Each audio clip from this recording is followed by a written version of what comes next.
श्री राधे राधे। श्री राधा चरितामृतम भाग 10। प्रसंग, देवर्षि नारद ने जब श्री राधा के दर्शन किए। जाने दो ना वेद के मार्ग को, क्यों बेकार में उस कंटक पथ पर चलना चाहते हो। कर्मकांड के नीरस नियम विधि के बंधन में बंधना चाहते हो। छोड़ो ना, इस वेणु के मार्ग का आश्रय क्यों नहीं लेते। राजपथ है, तुम्हें कुछ करना भी नहीं है, बस इस मार्ग पर आना है और चलना है। बाकी अगर तुम रास्ते भूल भी जाओ तो भी संभालने वाला तुम्हें हर पल हर पग में संभालता रहेगा। वेद का मार्ग है ज्ञान का मार्ग और वेणु का मार्ग है प्रेम का मार्ग। तो चलो। महर्षि शांडिल्य भाव से सिक्त हैं, पूरे भीगे हुए हैं और उसी रस में अपने श्रोता वज्रनाभ को भी भिगो दिया है। ऐसी दिव्य, ऐसी मधुर कथा आज तक मैंने नहीं सुनी। सच है महर्षि, इस प्रेम को वही पा सकता है जिसके ऊपर आप जैसे प्रेमी महात्माओं की कृपा हो। महर्षि शांडिल्य ने जब अपने श्रोता वज्रनाभ का पिघला हुआ हृदय देखा तो बड़े आनंदित हुए। इस प्रेम की ऊंचाई में जब कोई पहुंचता है तो धर्म भी बाधक है और धर्म को भी त्यागना पड़ता है, क्योंकि परम धर्म है ये प्रेम। जब परम धर्म की प्राप्ति हो गई तो फिर क्यों इन संसार के धर्मों में उलझना। सब कुछ छूट जाता है इस प्रेम में। अरे वज्रनाभ, तुम स्वयं विचार करो, संसार के प्रेम में भी बिना त्याग के साधारण प्रेमी नहीं मिलते। ये तो दिव्य प्रेम की बात हो रही है।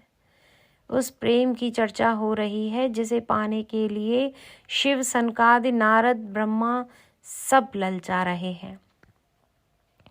महर्षि शांडिल्य ने कहा कि एक दिन गोकुल में श्री बाल कृष्ण के दर्शन करने आए थे देवर्षि नारद जी, भक्ति के आचार्य श्री नारद जी। देवर्षि नारद? मैं प्रसन्नता से दौड़ पड़ा था उनके स्वागत के लिए। महर्षि शांडिल्य, मुझे बड़े प्रेम से उन्होंने अपने हृदय से लगाया था। मेरी कुटिया में आ गए थे उस दिन देवर्षि। फल फूल और गौ दुग्ध मैंने देवर्षि के सामने रख दिए थे। अब कौन तुम्हारे ये फल फूल खाएगा महर्षि। जो छक कर आया है माखन खाकर, वो भी नीलमणि नंदनंदन के हाथों। मुझे अपने पास बिठाया देवर्षि ने। सुनो, इन सब व्यवहार की आवश्यकता नहीं है। मैं कुछ कहने आया हूँ, उसे आप सुनिए। और आप मेरे मित्र हैं, इसलिए मेरा मार्गदर्शन भी कीजिएगा। अब आप ये क्या कह रहे हैं। मैं भला आपका क्या मार्गदर्शन करूँगा। आपकी गति तो सर्वत्र है, आपसे भला कुछ छुपा है क्या। पर मेरी इन बातों पर देवर्षि ने कोई ध्यान नहीं दिया। वो शांत रहे, फिर गंभीर होकर बोले, एक बात पूछ रहा हूँ, मुझे आप ही बता सकते हो। देवर्षि ने मेरी ओर देखा। हाँ हाँ पूछिए, मैंने कहा। मुझे यही कहना है कि जब श्यामघन प्रकट हो गए हैं तो दामिनी कहाँ है। क्योंकि हे महर्षि शांडिल्य, घन को शोभा दामिनी की चमक से ही है ना। मैं मुस्कुराया। आपका अनुमान बिल्कुल सत्य है देवर्षि। जब ब्रह्म प्रकट हुआ है तो उसकी आह्लादनी शक्ति भी प्रकट होंगी। तो उनका प्राकट्य कहाँ हुआ है महर्षि शांडिल्य। मैं बहुत बेचैन हूँ।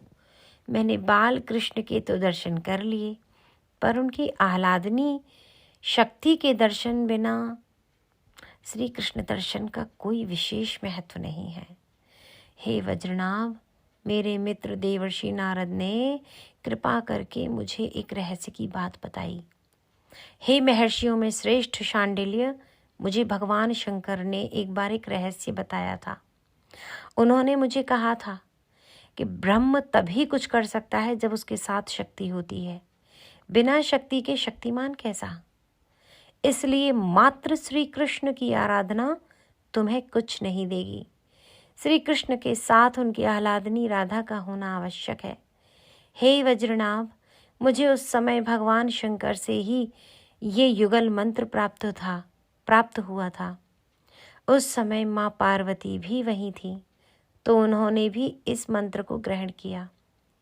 राधे कृष्ण कृष्ण कृष्ण राधे राधे, राधे श्याम श्याम, श्याम श्याम राधे राधे। 16 अक्षरों वाला ये युगल मंत्र बड़ा ही गुप्त है और प्रेमा भक्ति को पाने वालों के लिए यही एक मार्ग है। जो इस मंत्र का नित्य चलते फिरते सोते जप करता है वह निकुंज का अधिकारी बनता ही है। निकुंज में उसका सहज प्रवेश हो जाता है। हे वज्रनाभ, देवर्षि ने वह युगल मंत्र मुझे भी प्रदान किया। मैंने प्रणाम करते हुए देवर्षि को कहा, बरसाने में उनका प्राकट्य हुआ है, पास में ही है, बाकी आप जाएं और दर्शन करें, क्योंकि हे देवर्षि, मैंने सुना है अब कि उनके साथ साथ उनकी जो निज सहचरी थी उनका भी प्राकट्य हो रहा है। देवर्षि आनंदित होते हुए मुझे बारंबार अपने हृदय से लगाते हुए गोकुल से बरसाने की ओर चल पड़े थे। दिव्य महल है बरसाने में, बधाई चल रही है, ग्वाल बाल नाच रहे हैं, गा रहे हैं, धूम मची है चारों ओर।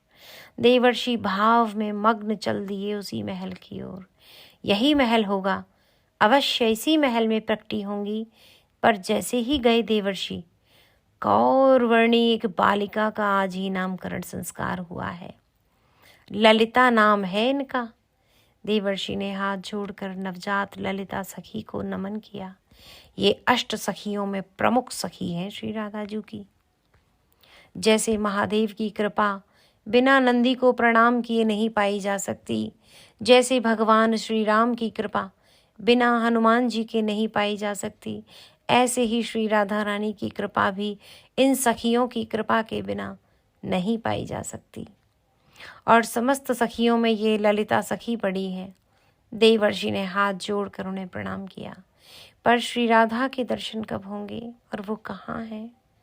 बरसाने के हर भवन में देवर्षि देखते जा रहे हैं। हे वज्रनाभ, जब से श्री राधा रानी का प्राकट्य हुआ है इस बरसाने में, सबके भवन महल सदृश ही लगते हैं।